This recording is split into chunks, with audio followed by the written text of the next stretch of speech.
Hello, IC2S2. My name is Anton Boychenko, and I'm from Higher School of Economics in Moscow. And today we're going to talk about self-representation strategies on Tinder. Why this research exists? Because the CEO of Tinder once said that he wants Tinder to be a game for finding partners. And if you take a look at the mechanics of Tinder usage, you would see that it's quite similar with smartphone games. And here I decided to take the concept of gamification to analyze Tinder, and we see users here as players and likes, swiping right, as points. And we see points as a valuable resource for the player. And we presume that players would build the strategies to reach them. And the question is, what are these strategies? To answer the question, I decided to collect as many Tinder profiles as I can. I used Tinder API, created 18 different blank profiles with a search with max distance and with a search for both genders, and collected more than 27,000 Tinder profiles. Plus, I decided to mix this with in-depth interviews and observations. In this research, the problem of ethics usually arises because we collect vast amounts of data which is somehow public or not public because Tinder is a closed environment. But if we take a look at Tinder privacy policy, we see that they write, please be careful with your information and make sure that the content you share is stuff that you're comfortable being publicly available.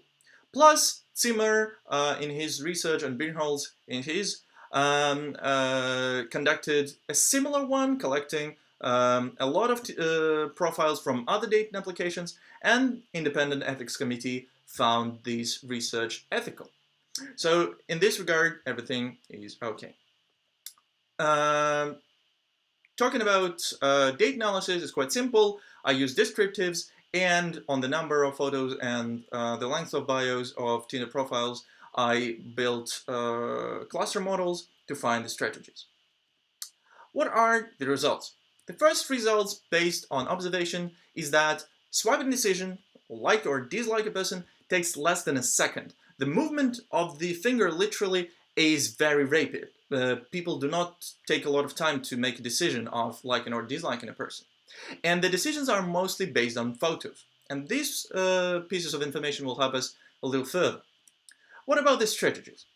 Trying different models, hierarchical clustering, k-means clustering, I found that the most interpretable and most stable model is a 4-cluster k-means model. And I find 4 models. Each one is more filled with information than the previous one. So there is a low-filled one, small descriptions, on average 4 photos, low-middle, about 5 photos, quite large bios, and so on. And we can see that they all are different with the amount of information they contain. And if you take a look on other parameters and other criteria, you would see that all of them are different not only with the number of photos and number of symbols, but with the number of profiles that have information about their education, their job, and have Instagram attached. The initial hypothesis, which I began with doing my research, was that, well, if you post not that many photos, you would compensate it with more information in the bio. But that's not true.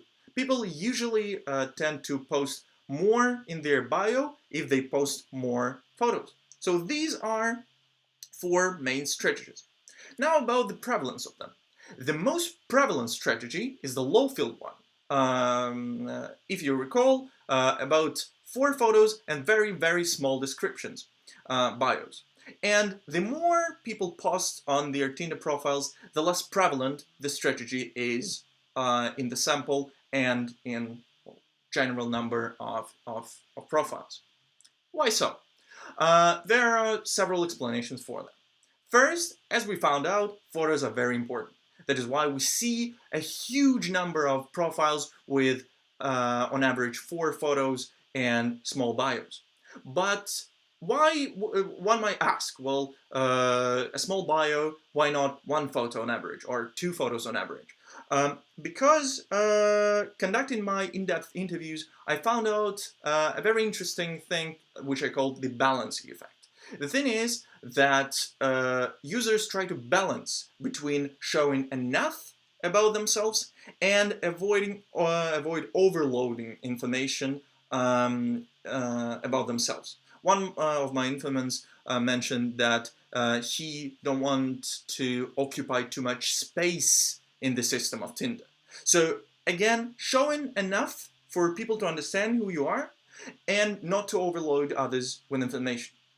Plus, there are different user motivations of Tinder usage, and there will be different strategies if you find love on Tinder and you want to find a romantic partner and you would describe yourself with a lot of information. And this strategy would be different from the situation where you're finding casual sex on Tinder, searching for one, or you just want to raise your self-esteem. And this was found one of the motivation of Tinder usage by Timmermans, one of the key researchers of Tinder.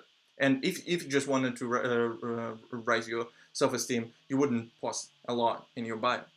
And the last thing is, well, basic laziness. My research in my qualitative step shows that it takes a lot of effort for people to find proper photos, to write a bio which suits them and which suits other people. So it's basically time-consuming and effort-consuming to create the ideal profile for you, and each extra photo takes extra effort.